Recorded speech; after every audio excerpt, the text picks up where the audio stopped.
Alright, hello everyone, welcome back to another TouchDesigner tutorial. In this tutorial, I'm gonna cover the Diffusion Limited Aggregation system that I built recently. So we have here our component, and it's constructed inside a geo, so you can basically debug your particles. We have our parameters over here that I will cover in a short time. Inputs and outputs that I will touch in a minute. This error that you're seeing over here, you can ignore it. The system works with this error. Unfortunately, I can't really solve it, but I will show you why it's happening. It's really not something that affects the simulation. So diffusion limited aggregation is a very simple algorithm. Basically, we have some random points, and these random points are basically moving in a random direction in each simulation step. And if they are close enough to a seed, so you can toggle those off and debug only the seed. So the seed currently the default is like in the 000, so it's a seed. It's just a point. So if the moving particles, which are the red particles, are close enough to the seed, they are becoming static particles, which are the green. And when a moving particle is becoming a static particle, it's basically a static particle. It's stop is movement, and also the other moving particles, if they're close to a static particle too, they also become static. So this is why it's basically converging into this nice structure. Another thing we have to do to make this algorithm works is basically to attract the moving particle into the static particles, because without it, I can show you, if I uh, lower this SDF attraction weight to, like, let's say 0, the simulation will never, not never, but it will take a lot of time to it to converge, because the particles are moving randomly, and to make them converge faster, we want to attract the moving particles into the structure that is built from the static particle. So if I increase the weight, you can see it slowly converging much more faster.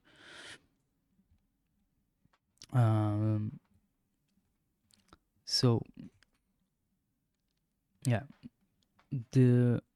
I will go inside to try to explain how I built it, but I won't focus on it too much. I want to focus on how to use the system, the component itself. So we have a compute shader simulation, and the position, direction, and the static density and static SDF, which are basically over here. You can see we have a 3D texture representing the structure that is made from the static particles. And if I reset it, you can see slowly it stores the values where the static particles are. It stores like a white voxel. So with the 3D texture, I can basically store the 3D space information of the simulation. And this way I don't need to basically calculate a distance between all the particles and the other or the seed. So it's like performance wise, it's like much more faster to basically store a 3D density map and to sample it back in the simulation from our particle positions and to check if it's white or zero. So if it's white, it means that in this position of the particle there's a density. It means that there's basically a static particle, and this particle should become also static. Instead of basically calculating distances. And the SDF is basically the way I track the particles into the structure that is building. And yeah, so the error is due to the way it basically works, which is essentially just a regular render, which I'm rendering the particles. And with material, I can basically output the positions to a 3D texture, which is over here. So in your render, if you will check the images, you can basically output a 3D texture. And the problem is basically that the GLSL is not recognizing the name of the 3D texture output. The render and the 3D texture, which is basically a render select, do recognize it, but the material itself don't. So this is why it's giving an error, but you can ignore the error, as I said. So here I'm storing again the 3D representation of the structure, and here is the SDF that basically allows me to check for the other particles how close they are to the structure, and basically attract the other particles to the structure. So we have like the same same thing. Slowly it builds into a structure, and I'm computing the also the normals to be able to know which direction the particles should attract. So yeah, I don't want to get much deep into it because it's hard to explain like in a short video, but there's a lot of stuff you can learn from it. So please, if you have more questions about the algorithm, so you can ask me on Instagram or in my Patreon. I want to focus on how to use this system. So here we have the number of particles. You can basically make them more particles, but just like be aware of your GPU capabilities. You have the particle size, which also affects the way the structure is converging.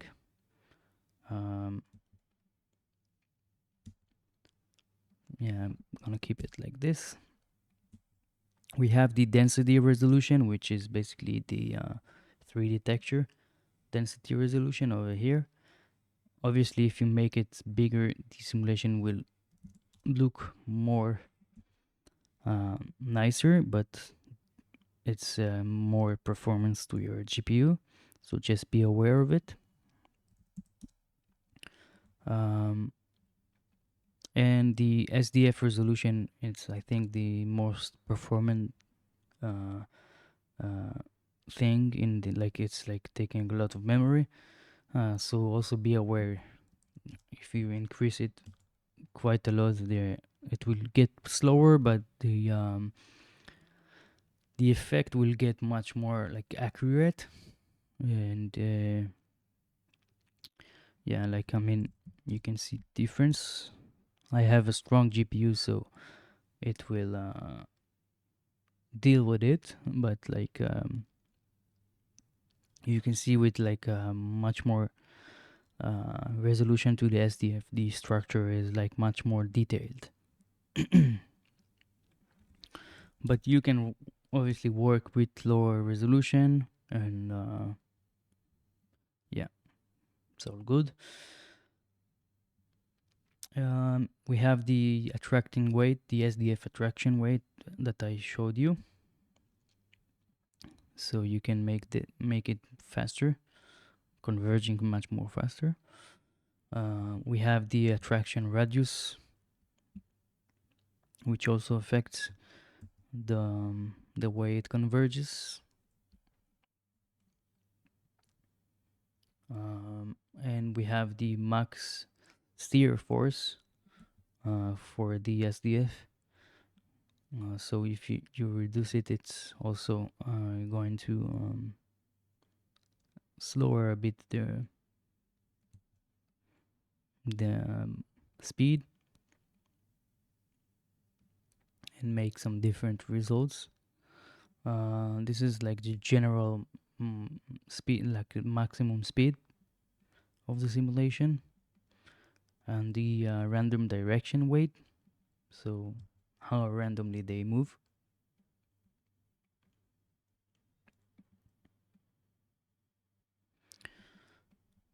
Um, and we have here the speed, like the general speed, the reset, and the debug toggles. Here we have the bounds, so you can basically make some bounds to your simulation. For example, if you want to make it like kind of like 2D, you can loop it from let's say something like this, and then it's like kind of like 2D. You can make it more flat, and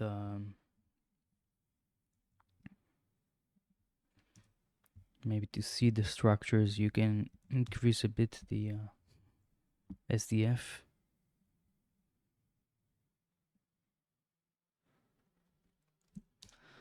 Yeah,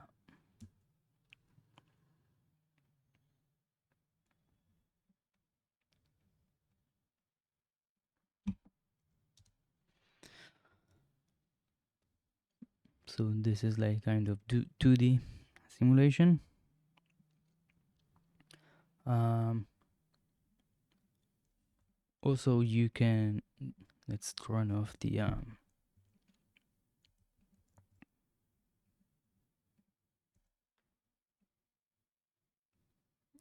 you can also have another like different seed. So for example, you can add like a circle SOP, and you need to make it from SOP to top, so something like this. Oh, and make it RGB. So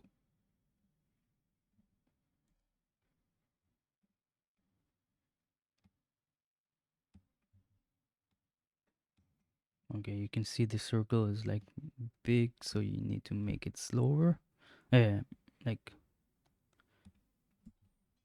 smaller. Yeah, something like this, maybe more.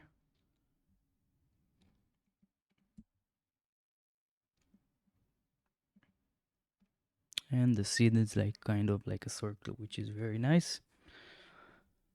um yeah, so also a nice trick to make is using a curve SOP. So let's have like a line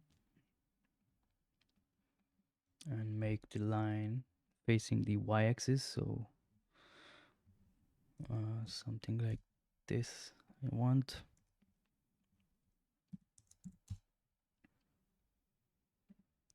And let's make like 100 points. You can make maybe something like this.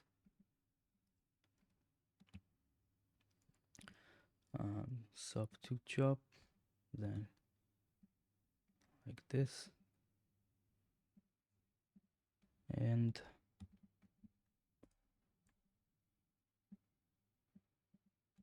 you can see your line.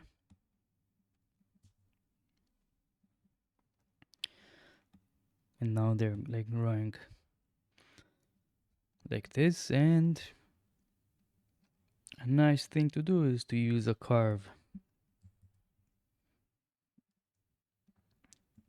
So and use, I believe, the second U, and then you can basically make the line grow. So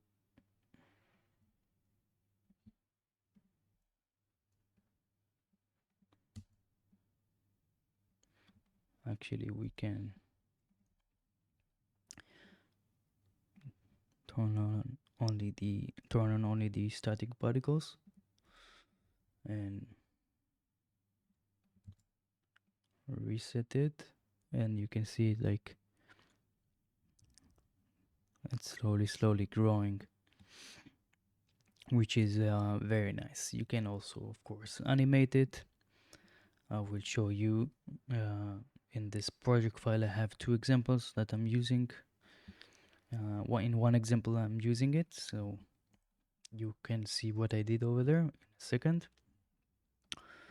And obviously if you want to render the particles, so you have the static particles, like static position, which is over here, which is it basically it contains all the particles, but um, only the static particles have alpha of 1. So you when you render it, for example, if I just add a box and I transform, make it like a small box, and the geo, and I want to like instance this.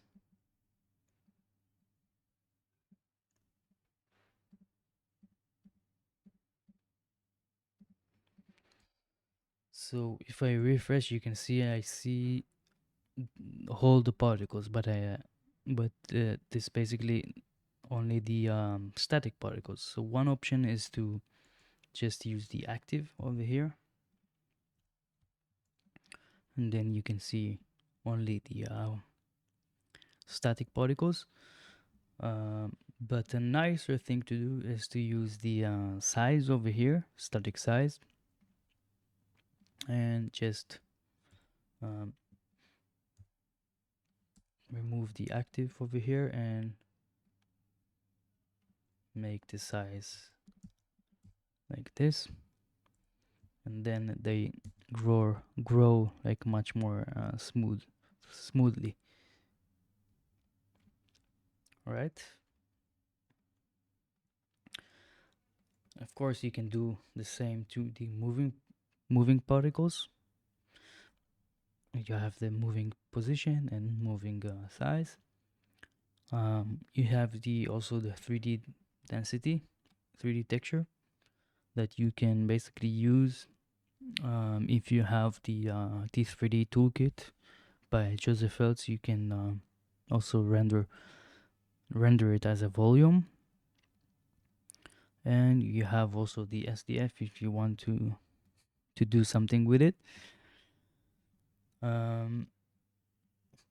Yeah, so just a quick note, this is not the fastest algorithm over here, so it's very performance. You can see the GPU is like working really hard.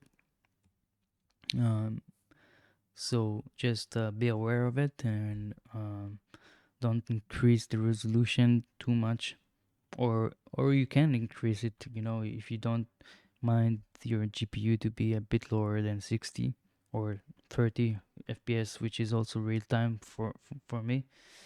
um and also, like, just be aware of your system, and try to see what resolution it can handle, and also the particle number of particles.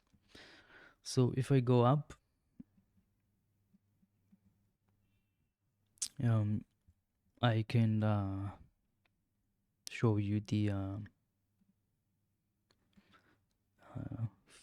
two examples that I built for you. So this is the first one.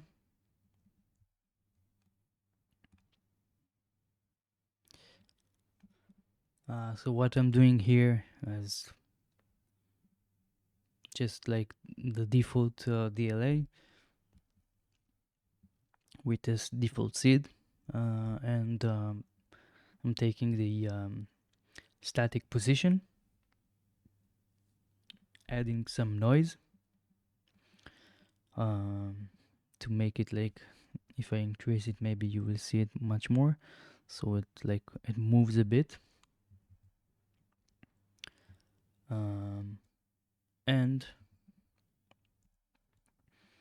I'm instancing like a sphere over here, um, and I'm using also another sphere to make it like look like kind of like inside a crystal or something like this, and tweaking a bit the ununiform alpha values to make it like kind of transparent, and using a depth to blur to have a depth of field, and RGB delay a bit, and also blurring the edges with this ramp and the luma blur, and with the level, just playing with the brightness and gamma. So yeah, this is one example. You can look around and see what I did. uh, this is another example, which it's basically the DLA seeds are this nice curvy line over here that I generated just using patterns, like this, and just transforming it, scaling, another scaling, just to basically fit it nicely. And here I'm using a curve. All right. um, I believe the last transform is to rotate it, because the curve uh, basically, like, let's say, like, without the transform, the curves, yeah, the curves like is moving from down to bottom, and I wanted to make it the opposite, so I need to flip the whole uh, sub. And what I'm doing here is I'm using like a speed chop, and I'm limiting it from 0.0001 to 1, because if the curve is like 0, you will see an error over here, because there is no points, 0 points. So yeah, so if it's limiting to like a very small number, let's say, I believe it will have like, yeah, 1 point or 2 points. um so here I'm controlling how fast it will be in this constant, and I'm limiting the speed, and just like yeah, chop referencing it in the curve. So you can see this value, if I reset this value, just increasing, and when it gets to 1, it's like it's done. So I'm feeding this nice spring into the seed input. Yeah, and after it, it's like this regular render setup with some RGB delay and this nice tube to make it look like it's inside like a capsule. So you will get those two examples and the DLA component.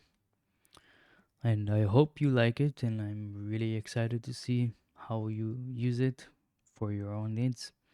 And yeah, I hope to see you in the next tutorial. Thank you so much for watching, and thank you for so much for your support.